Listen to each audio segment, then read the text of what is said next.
Hello दोस्तों, आज हम आपके लिए लेकर आए हैं कहानी का 13वां भाग। तो चलिए आगे की कहानी शुरू करते हैं। चलो आने दो मुझे, फिर बताता हूँ। देखता हूँ कैसे सामने नहीं आती हो। और अगले ही पल मन कुछ ऐसा उद्विग्न हुआ कि तुरंत दादू के मोबाइल पर वीडियो कॉल लगा लिया। अर्नव का वीडियो कॉल देखकर दादू तुरंत व्हीलचेयर पर बैठे और फोन रिसीव कर बात करने लगे। हाँ बोलो बेटा, कैसे हैं दादू? तबीयत कैसी है?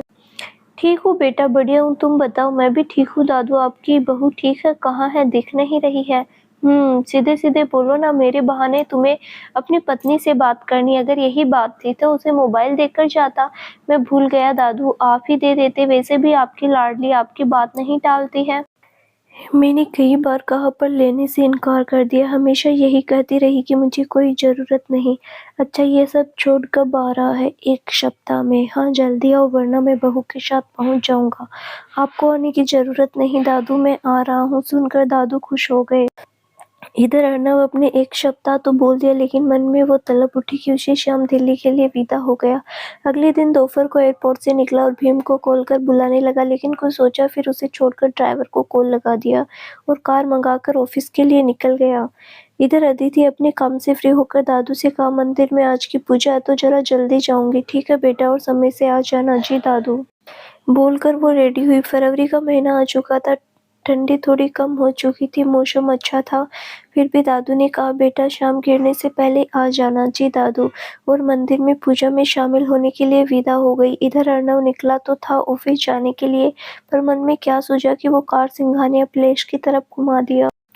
अदिति के जाने के बाद घर में दादू अकेले बैठे किताब पढ़ रहे। तभी अचानक डोरबेल बजी। उन्होंने घड़ी देखा और सोचा अभी कौन आया होगा। हरी, आशा देखो तो कौन है। पर वो भी बाजार चले गए थे कुछ काम से। जब कोई जवाब नहीं मिला तो दादू खुद उठे। इधर जब दरवाजा खुलने में टाइम लगा तो अर्नव दरवाजे पर खड़े होकर मोबाइल में नजर गड़ा चुका था। तभी दादू ने दरवाजा खोला और सामने अर्नव को देखकर उनकी आंखें बड़ी हो गई। वो कुछ बोलते से पहले ही अर्नव ने मोबाइल से नजर हटाया और सामने देखा। कितना समय लग गया दरवाजा खोलने में। दादू, घर में कोई नहीं है क्या? बोलते हुए उसने दादू को ऊपर से नीचे देखा और आश्चर्य से अब उनकी आंखें फटी की फटी रह गई। दादू, बोलते हुए उसने अपनी आंखों को मलकर देखा। दादू, आप अपने पैरों पर चल रहे हैं, ठीक हो गए? आपका पैर ठीक हो गया? कब, कैसे हुआ ये चमत्कार? बोलते हुए उसे अभी भी विश्वास नहीं हो रहा था। बार बार आंखें मल रहा था। बस कर पगले, आंखें जलने लगेगी। तू जो देख रहा है बिल्कुल सच देख रहा है। मैं अपने पैरों पर ही चल रहा हूँ, ठीक हो गया मैं। दादू, बोलते हुए उसने खुशी के मारे दादू को गोद में उठा लिया और गोल गोल घूमने लगा। अरे उतार दूंगा, मुझे गिरेगा तू भी और मुझे भी गिराएगा, फिर मुझे चोट लग जाएगी। नहीं दादू, अब कुछ नहीं होगा आपको। हाँ फिर भी उतार दे मुझे। तब अर्नव ने उन्हें सोफे पर बिठा दिया। खुद उनके पैरों में बैठकर दादू का पैर अपने गोद में रख लिया और सहलाते हुए बोला, लेकिन ये चमत्कार कब और कैसे हुआ? बोलते हुए वो इमोशनल हो रहा था। करीब 15 दिन पहले, और दवाई के साथ साथ मेरी बहू की सेवा का परिणाम है। और कैसे? सच में तो मैं झूठ क्यों बोलूंगा? सुनते ही मन में उससे मिलने की, एक झलक पाने की इच्छा तीव्र हो उठी। उसकी नजरें अदिति को ढूंढने लगी। दादू सब समझ रहे थे। उन्होंने उनके सर पर हाथ फेरते हुए कहा, जाओ तुम जाकर चेंज कर लो, फिर बात करते हैं। जी दादू, मैं अभी आता हूँ, बोलकर उठा और 4 कदम भी नहीं हुआ भागकर अपने कमरे में आया। अदिति, अदिति कहाँ हो? पर वो नहीं दिखी। तो भागकर किचन में आया, वहां पर भी नहीं थी। तो उसके रूम में गया, ऊपर टेरेस पे देखा, कहीं नहीं दिखी। अरे ये लड़की कहाँ चली गई? कहीं ऐसा तो नहीं कि मेरी आवाज सुनते ही, पता चलते ही कहीं छुप गई? लेकिन कहाँ? कहीं बाथरूम में तो नहीं? मन में बोलते हुए तुरंत बाथरूम का डोर नॉक किया तो डोर खुला था। अब उसे गुस्सा आने लगा कि ये लड़की कहाँ चली गई। क्या उसे पता चल गया कि मैं आ रहा हूँ, इसीलिए कहीं निकल तो नहीं गई? वो बाहर आया और बोला, दादू घर में अदिति नहीं है, कहीं गई है क्या? उसकी आवाज में परेशानी और बेचैनी साफ नजर आ रही थी। अरे हाँ बेटा, याद आया, मैं बताना भूल गया। वो अपने घर के पास वाले मंदिर में गई है। पर क्यों? तो घर में अकेले क्या करेगी? उसने मुझसे पूछा तो मैंने हाँ कह दिया। तो अब घर के काम से फुर्सत पाकर रोज मंदिर चली जाती है। ठीक है मैं आ रहा हूँ, बोलकर वो तुरंत उसी कपड़े में फिर से कार में बैठा और मंदिर की तरफ निकल गया। वो बेहद तेजी से कार चला रहा था। जी कर रहा था कि कब उसके पास चला जाऊं। इधर पूजा के बाद रोजाना की भांति अदिति प्रांगण में ही कुछ देर तक बैठी रही। ठीक उसी समय उसी रास्ते पर अर्णव की कार आकर रुकी। वो कार साइड में लगाया, नजरें इधर उधर दौड़ाई। तभी ठीक सामने प्रांगण में अदिति गुमसुम बैठी नजर आई और चेहरे पर एक सुकून आ गया। लेकिन यहाँ क्यों बैठी है, मन में बोलते हुए कांच हल्का नीचे किया और चश्मा उतारकर कार में से ही उसे एकटक देखने लगा। वो ऐसे देखने लगा मानो उसे स्कैन कर रहा हो। हल्के गुलाबी रंग के सलवार कुर्ता और दुपट्टा, मांग में हल्का सिंदूर, मंगलसूत्र हल्के मेकअप में बेहद प्यारी लग रही थी। पर फिर भी न जाने उसकी आंखें बहुत सूनी और बेहद उदास लग रही थी। वो इस तरह गुमसुम बैठी थी मानो किसी का अंतहीन नजर इंतजार कर रही हो। अर्णव काफी देर तक नजरें नहीं हटा पाया। इधर अदिति इन सबसे बेखबर थी। अर्णव कार से निकलने लगा, तभी वो उठी और वहां से निकलकर बाहर जाने लगी। अर्णव ने कांच ऊपर कर लिया। अब ये लड़की कहाँ जा रही है? अदिति बाहर निकली और पास में लगे स्टॉल पर चली गई। वहां से खाना लेकर अदिति मंदिर के पास बैठे गरीबों को देने लगी। वे सब खाना ले रहे थे और अदिति को खूब आशीर्वाद दे रहे थे, जिसे सुनकर अदिति मुस्कुरा रही थी। वो मुस्कुराते हुए इतनी प्यारी लग रही थी कि कार में बैठे अर्णव ने तुरंत उसका फोटो क्लिक कर लिया अपने मोबाइल में। फिर वो एक किराने की दुकान पर जाकर दाना खरीदा और वहां से दूर हटकर तालाब के किनारे जाकर डाल दिया, जहां कबूतरों का झुंड आता था। उसने दाना डाला और कबूतरों का झुंड उस पर टूट पड़ा। अदिति उसे देखकर मुस्कुराने लगी। पिछले कुछ दिनों से उसकी ये रोजाना की आदत हो गई। उसकी दैनिक जीवन की जरूरत की चीजें सिंघानिया प्लेस में पूरी हो जाती थी तो जो उसे सैलरी मिलती थी उसे गरीबों को खाना खिलाने, पशु पक्षियों को दाना डालने में खर्च करती थी। धीरे धीरे पक्षी भी उसे पहचानने लगे। जैसे ही वो दाना लेकर आती तो कबूतरों का पूरा झुंड एक साथ आ जाते। तभी उसने थोड़ा दाना हथेली पर रखा, आगे बढ़ाया तो एक सफेद कबूतर उसके हाथ पर आकर बैठ गया और दाना खाने लगा। वो मुस्कुराते हुए उसे सहलाने लगे। कार में बैठा अर्णव सर दाएं बाएं हिला दिया। ये लड़की जादूगरनी है, इंसान से लेकर पशु पक्षी को अपने वश में कर लेती है। और एक बार फिर मोबाइल निकालकर चुपके से फोटो क्लिक करने लगा। अचानक वहां कुछ आवारा किस्म के लड़कों का ग्रुप आ गया। दीदी को देखते हुए उसने एक दूसरे को आंखें मटकाकर इशारा किया, उसके पास आ गया। हाय फूलझड़ी, हाउ आर यू? लेकिन अदिति ने ध्यान नहीं दिया। दूसरे ने कहा, अरे आपसे कह रहा हूँ स्वीट हार्ट, आप कभी कबूतरों को दाना डालती रहेगी, कभी हमें डालकर देखिए ना। इन कबूतरों की भांति हम भी कैसे आपके बन जाते। वैसे हम दीवाने तो आपके हैं ही, दाना डालने की जरूरत नहीं, बस आपकी एक झलक ही काफी है। तीसरे ने कहा, अरे जाने मन, फरवरी प्यार का महीना होता है, रोज डे, प्रपोज डे, कौन सा डे होता है बे? किस डे? हाँ आज किस डे है? ओ फूलझड़ी, किस डे मनाओगी हमारे साथ? अब तक इग्नोर कर रही अदिति को बर्दाश्त नहीं हुआ। उसने गुस्से में घूरकर उन लड़कों की तरफ देखा। अरे ये तो शादीशुदा है, देख नहीं रहा? गले में मंगलसूत्र, मांग में सिंदूर। हाँ तो क्या हो गया बे? कौन सा अपने को इसके साथ घर बसाना है? बस थोड़े से मजे करने और कुछ नहीं। तभी सबने एक दूसरे को गाली देते हुए कहा, हाँ यार, हो सकता है पति बाहर हो, वरना इतनी खूबसूरत बीवी को कोई अकेले बाहर निकलने देता है क्या? बोलकर सभी ठहाके लगा रहे थे, एक दूसरे को ताली दे रहे थे। मतलब इसके पति ने हमारे लिए भेजा है। अब समझा। इधर अर्णव अब तक कार से बाहर निकल आया था। अपना कोट उसने कार में ही फेंक दिया, शर्ट के ऊपर का 3 बटन खोल लिया और स्लीव फोल्ड करते हुए सबके पीछे आ चुका था। अदिति ने गुस्से में उन सब बदमाशों को देखा पर कुछ बोल नहीं सकी, बस अपना दुपट्टा ठीक किया और वहां से घर के लिए निकलने लगी तो वो लड़के भी पीछे आने लगे। तभी एक लड़के ने आगे बढ़कर उसने दुपट्टा पकड़ना चाहा, लेकिन उससे पहले ही अर्णव ने झटके से उसका हाथ पकड़ा और मरोड़कर पीठ से लगा दिया। उसकी चीख इतनी जोर से निकली कि पास में दाना चुग रही चिड़िया भी सहम कर उड़ गए। बाकी सब लड़के ने चौंकते हुए देखा। अदिति भी घबराकर पीछे मुड़ी और सामने अर्णव को देखकर उसकी आंखें फटी की फटी रह गई। वो कुछ बोलती उससे पहले ही अर्णव ने कहा, जाइए अब कार में बैठिए। तब तक पीछे से 2-3 लड़के शर्ट का स्लीव फोल्ड करते हुए आगे बढ़े। तू कौन है बे? ये लगती कौन है तेरी? सुनते ही अर्णव ने लगातार उसके मुंह पर घुसे जड़े। 1-2 के दांत टूटे, मुंह से खून निकल आया। तभी एक पीछे से पकड़ लिया। अर्णव झटके से मुड़ा और एक लात मारी छाती पर। पीठ के बल गिरा और सर फूट गया। साले मैं कौन हूँ तू जानने की हैसियत नहीं रखता? वो कौन लगती है तो ये जानने की हैसियत नहीं रखता? फिर भी बता देता हूँ, वो मेरी है, सुना, मेरी पत्नी। आइंदा इसे नजर उठाकर भी देखा तो दुनिया में तू नहीं दिखेगा। कोई लड़की अकेली निकली तो क्या मतलब, मौका मिल गया। अगर ये सोचते हो तो एक बार अपनी माँ बहन को याद कर लेना, वो अब तक सबको लात घुसे से धो रहा था। उसका गुस्सा देखकर अदिति कांप चुकी थी। वो सबके सब हाथ जोड़कर माफ़ी मांगने लगे। सॉरी सर, आगे से ध्यान रखेंगे, किसी भी लड़की को आंख उठाकर भी नहीं देखेंगे। पर अनुभव ने तुरंत पुलिस को फ़ोन किया और सबके सब अरेस्ट हुए। अब अर्णव ने अदिति की तरफ मुड़ा। आंखों में खून उतर चुका था, चेहरा कस चुका था, हड्डियां बंधी हुई थी। फरवरी के महीने में भी वो पसीने से लथपथ था। सफेद शर्ट भीगकर बॉडी से चिपक गया था, जिससे बॉडी के सारे कट्स उभर रहे थे। देखकर अदिति को घबराहट के मारे गला सूखने लगा। वो थूक निकलते हुए पीछे हटने लगी। अर्णव पास आया और भारी लहजे में बोला, आपको कहा कार में बैठने के लिए? हाँ हाँ, जब तक वो बैठती उससे पहले ही वो खुद उसे कलाई पकड़कर खींचकर कार में बैठा दिया। फिर वो भी बैठ गया। अदिति की आंख में आंसू भर आए थे। उसने आंसू छुपाने के लिए सर झुका लिया, परंतु अर्णव ने देख लिया। क्यों रो रही हो, क्यों रो रही हो? बाहर निकल। पर ऐसे लोगों ने दो चार होना पड़ता है। बी स्ट्रॉन्ग, कुछ नहीं हुआ, चुप रहो। अपना रुमाल उसके आगे करते हुए कहा, आंसू पोंछो अपना। अदिति ने नजरें झुका ली, पर आंखों से आंसू अभी भी टपक रहे थे। अरे चुप हो जाओ। वो कंट्रोल करने लगी, उसके बावजूद वो रो पड़ी। अर्णव ने उसका चिन पकड़कर चेहरा उठाया तो दोनों आंखें लाल हो चुकी थी, होठ कांप रहे थे। अर्णव ने उसे एक पल के लिए देखा, उसके सर के पीछे हाथ लगाकर उसके चेहरे पर झुका। अदिति जब तक पीछे हटती तब तक उसके होठ अर्णव के होठों के गिरफ्त में थे। उसकी हरकत से मानो अदिति की सांसें ठहर कर रह गई। वो बेहद शॉक्ड थी। अर्णव के दोनों हाथों से धक्का देकर दूर करने की कोशिश करने लगी, लेकिन अर्णव को कोई फर्क नहीं पड़ा। उसने उसकी बाहें पकड़कर अपनी पीठ पर लपेट ली। कुछ देर में जब उसकी सांसें उखड़ने लगी तब उसका एहसास अर्णव को हुआ। वो उससे दूर होकर बोला, हैप्पी किस डे। अदिति की आंखें, पूरा चेहरा लाल हो चुका था। उसने दोनों हाथों से उसकी छाती पर मुक्का मारते हुए कहा, आपसे ये उम्मीद नहीं थी। तो फिर क्या उम्मीद थी? वो समझ गया, पर जो उम्मीद आप कर रही है ना, वो शायद कभी पूरा नहीं हुआ।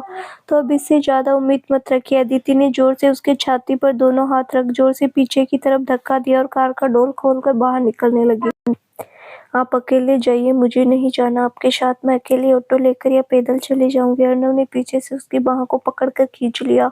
वो सीधे उसकी गोद में जा गिरी। चुपचाप बैठो, अगर कार से बाहर निकली तो फिर मैं भूल जाऊंगा कि तुम कार में हो या बाहर। अभी अभी जो कार में हुआ वो बीच रोड पर हो जाएगा। मुझे ना किसी का शर्म है और डर की तो बात ही छोड़ दो। अदिति चुपचाप उसकी गोद से उतरकर पीछे की सीट पर जाने लगी तो अर्णव ने फिर कहा, चुपचाप बगल में आओ, तुम्हारा पति हूँ, ड्राइवर नहीं समझी। वो बेहद गुस्से में एक बार अर्णव की तरफ घुरकर देखा और चुपचाप बगल में बैठकर विंडो से बाहर देखने लगी। अर्णव ने कुछ देर तक उसे देखा, फिर उसे भी एहसास हुआ कि उसने आवेश में आकर क्या कर दिया। लेकिन ये आवेश किस बात का था? दादू के ठीक होने की खुशी थी, या उस लड़के सबकी हरकतों की वजह से गुस्सा या जलन, या फिर अदिति उसके दिल में घर कर रही थी? ये उसके समझ के बाहर था। लेकिन अगले ही पल उसने सिर झटकार अपनी सोच से बाहर आया। अब उसने भी चुपचाप स्टीयरिंग थामा और ड्राइव करने लगा। कुछ देर तक बाहर जाने के बाद अर्णव ने तिरछी आंखों से देखा। वो गुमसुम बाहर की तरफ देख रही थी। उसने चुप्पी तोड़ते हुए कहा, थैंक यू, लेकिन अदिति ने कोई ध्यान नहीं दिया। उसने फिर कहा, थैंक यू सो मच दादू का इतना ध्यान रखने के लिए, उन्हें फिर से अपने पैरों पर खड़ा करने के लिए। लेकिन अदिति अपने विचारों में मगन उसकी बातों पर ध्यान नहीं दिया, नहीं सुन सकी। तो अर्णव को अब गुस्सा आ गया। एक्सक्यूज मी, आपसे बात कर रहा हूँ, सुनाई नहीं दे रहा? ध्यान कहाँ आपका? क्या आपने कुछ कहा? सर मुझसे बात कर रहे थे, बोलते हुए अदिति ने अर्णव की तरफ देखा तो उसकी आंखें अब तक लाल थी। अर्णव को अपने किए पर थोड़ा पछतावा, लेकिन फिर भी अकड़ कर बोला, तो क्या यहाँ पर कोई तीसरा भी दिख रहा है, या फिर मैं पागल हूँ जो खुद से बात करूंगा?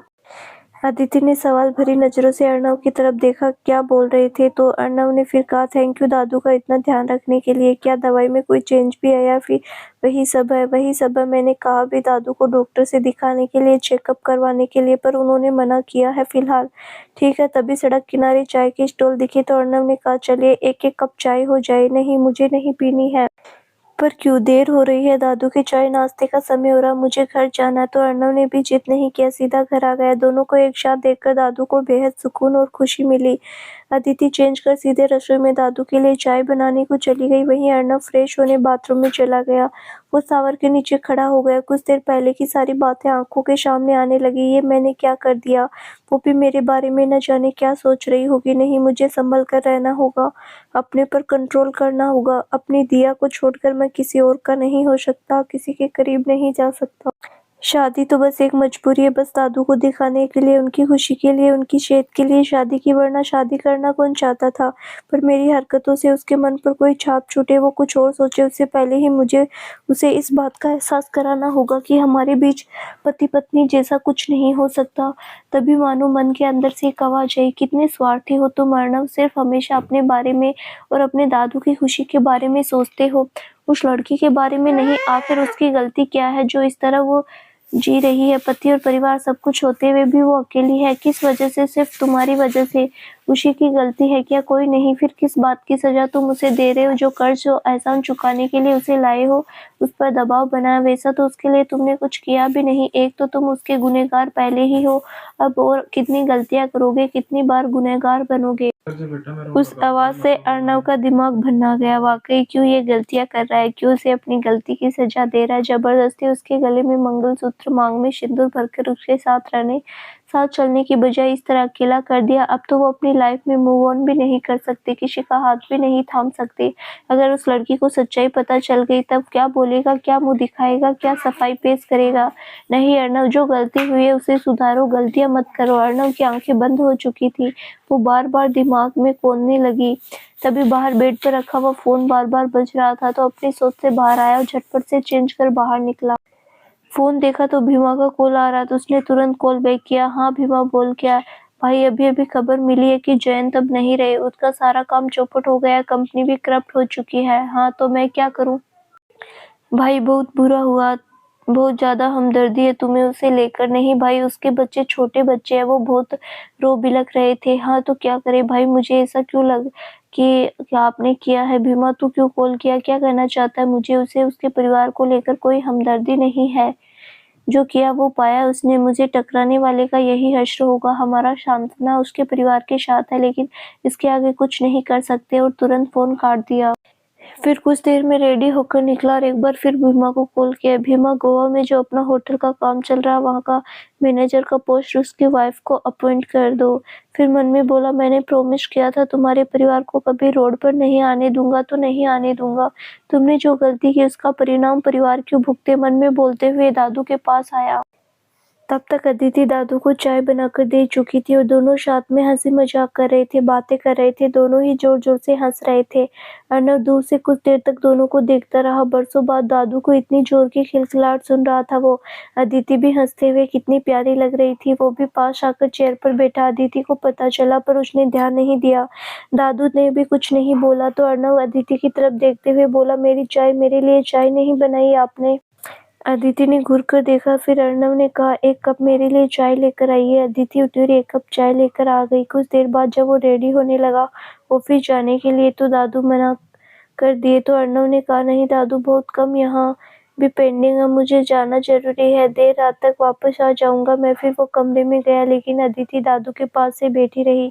पर अर्णव कमरे में उसका इंतजार कर रहा था, शायद अदिति आएगी। परंतु जब वो नहीं आई तो उसने आवाज लगाई, अदिति यहाँ आना जरा। अदिति आवाज सुनकर दादू ने तुरंत कहा, अरे बेटा, तू मेरे पास क्यों बैठी है? जाओ, क्या बोल रहा है वो? तब अदिति कमरे में आई। वहां अर्णव शर्ट के बटन लगा रहा था। जी सर बोलिए। वो मैं ऑफिस जा रहा हूँ, आने में देर हो जाएगी। तो ये मुझे क्यों बता रहे हैं? हाँ, ये मैं बोल रहा था, दादू का ध्यान रखना। उसने हाँ में सिर हिला दिया। फिर कमरे से निकलने लगी। अर्णव पीछे से रोकने लगा, उससे और बातें करने थी लेकिन रोक नहीं पाया। तभी वो वापस मुड़ी और बोली, सर आपसे कुछ बात करनी थी। हाँ बोलो। लेकिन उसने पहले ही सर कहना बंद करो। क्यों? अगर जाने अनजाने में दादू के पास कह दिया, उन्होंने सुन लिया तो फिर दादू बेवजह पीछे पड़ जाएंगे। जी, वो जाने लगी। अरे हाँ, क्या बोल रही थी तुम? अर्णव ने फिर टोका। सर, पिछले महीने की मेरी सैलरी अब तक नहीं दी आपने। शर्ट में कल फिक्स लग रहा। अर्णव यकायक रुक गया, अदिति की तरफ देखा। ऐसे क्यों देख रहे हो? अपनी सैलरी मांगी मैंने। वो आगे बढ़ा, अदिति के पास आकर अपनी कलाई आगे बढ़ा दी और कफ्लिक्स की तरफ इशारा करते हुए कहा, चलो इसे लगाओ तुम। अदिति आंखें छोटी कर उसे देखने लगी। तो अर्णव ने फिर कहा, अरे लगाओ इसे। वो थोड़ा हिचकिचाई, फिर कफ्लिक्स लगाने लगी। अर्णव उसे कुछ पल देखता रहा, फिर बोला, अब सैलरी नहीं मिलेगी आपको। लेकिन क्यों? अदिति ने चौंक कर उसकी तरफ देखते हुए पूछा। उसकी आवाज में चिंता और गुस्सा दोनों ही झलक रही थी। क्यों का क्या मतलब है? वही तो मैं आपसे पूछ रही हूँ, क्या मतलब क्यों सैलरी नहीं मिलेगी? आप भी तो इस घर की सदस्य है, घर में रहती है तो उस नाते आप सब काम कर रही है, उसके लिए कैसी सैलरी? आपका भी घर है, आपके भी दादू और मैं भी। आप बोलते हुए वो अटक गया। सुनकर अदिति चूक उठी। अर्नव की तरफ झटके से देखकर फिर से नजर झुका लिया। अर्नव ने कहा, अब कोई सैलरी नहीं मिलेगी आपकी, आप कोई एम्प्लॉय नहीं, घर की सदस्य है तो बात खत्म हो गई। मैं ऑफिस जा रहा हूँ, देर होगी आने में। और हाँ, मैं खाना घर पर खाऊंगा, मेरा खाना बना दीजिएगा। वो हरी काका नहीं, आप बनाएंगे अपने हाथों से, बोलकर मोबाइल और बैग लेकर कमरे से निकल गया। अदिति पीछे से देखती रह गई। वो बाहर आकर दादू से मिला, उसके बाद कार में बैठा और ऑफिस के लिए निकल गया। इधर नीति का काम देखकर हॉस्पिटल में सब खुश थे तो सीनियर डॉक्टर ने उसे नर्स की एडवांस ट्रेनिंग देने के लिए दिल्ली भेजने का निर्णय लिया।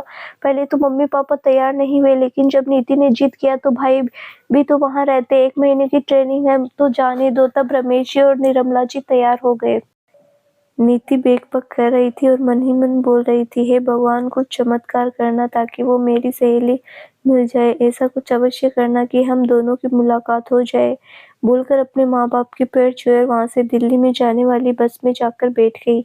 नीति मन में अपने करियर से लेकर जीवन के हजारों सपने लिए, अदिति से मुलाकात की चाहत लिए वो मन ही मन भगवान से प्रार्थना करते हुए बस में बैठी। और कुछ ही देर में बाकी सब पैसेंजर आ गए। जैसे ही बस की सीट पैसेंजर से भर गई तो कंडक्टर ने सीट बजाया और बस अपनी रफ्तार पकड़ गंतव्य स्थान की तरफ निकल पड़ी। नीति ने खिड़की से मुड़कर देखा और हाथ हिलाकर माँ बाप को बाय किया।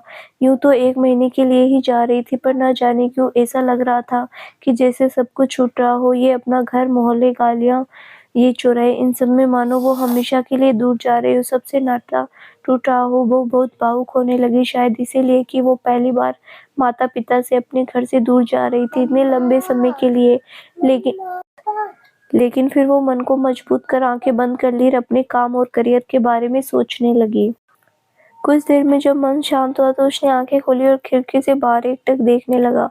राह से गुजरने वाले इंसान से लेकर खेत खलियान, बाग बगीचे, बाजार, सबको गौर से देखती, वहां के हर चेहरे को पहचानने की कोशिश करती कि शायद कुछ कहीं उसमें अदिति दिख जाए, पर हर बार उसे मायूसी हाथ लगती। पता नहीं कहाँ है वो, मुझे अब दोबारा मिलेगी भी या नहीं। इधर कार में बैठा अर्णव मन ही मन सोच रहा था, वाकई सब कुछ मैं अपनी मर्जी के हिसाब से नहीं चला सकता।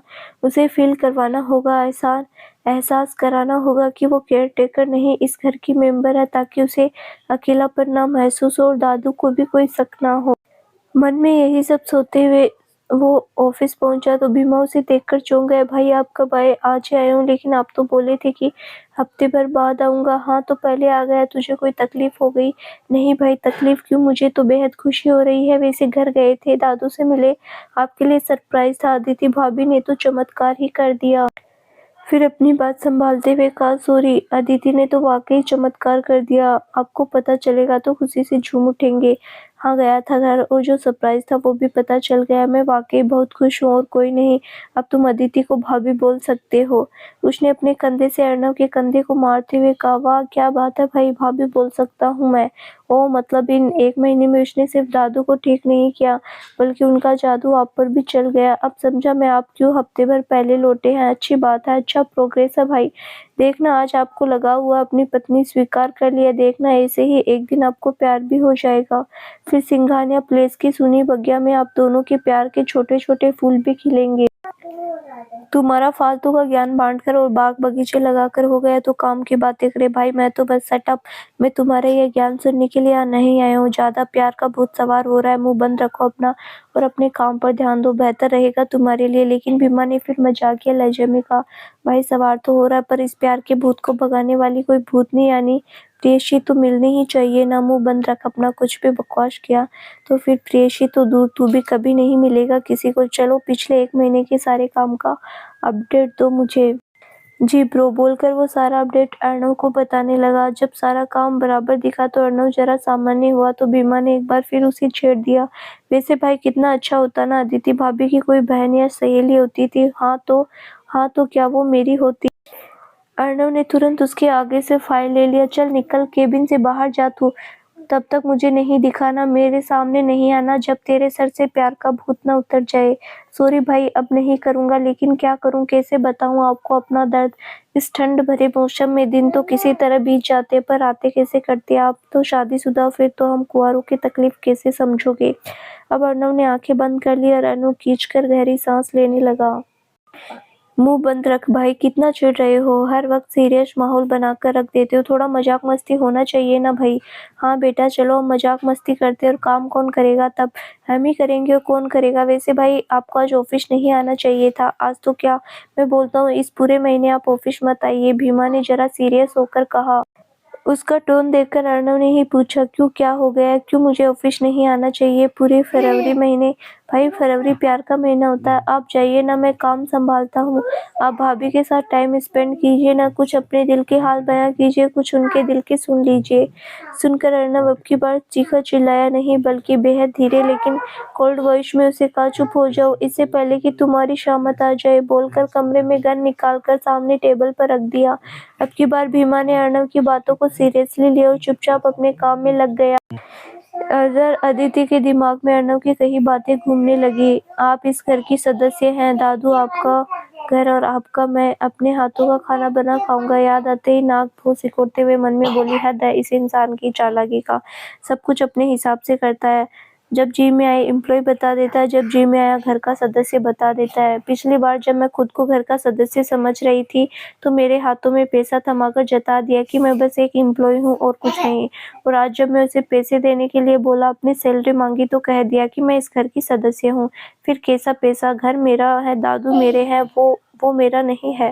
पर मैं भी बताती हूँ, उसकी सारी चालाकी निकालती हूँ, मैं करूँगी ही नहीं उसका काम। मन में बोलते हुए वो रसोई में गई और सिर्फ दादू के लिए खाना बना दिया। फिर जब वो समेटने लगी तो दादू ने पूछा, बेटा अर्नव के लिए डिनर में क्या बना रही हो, उसकी पसंद तुम्हें पता है।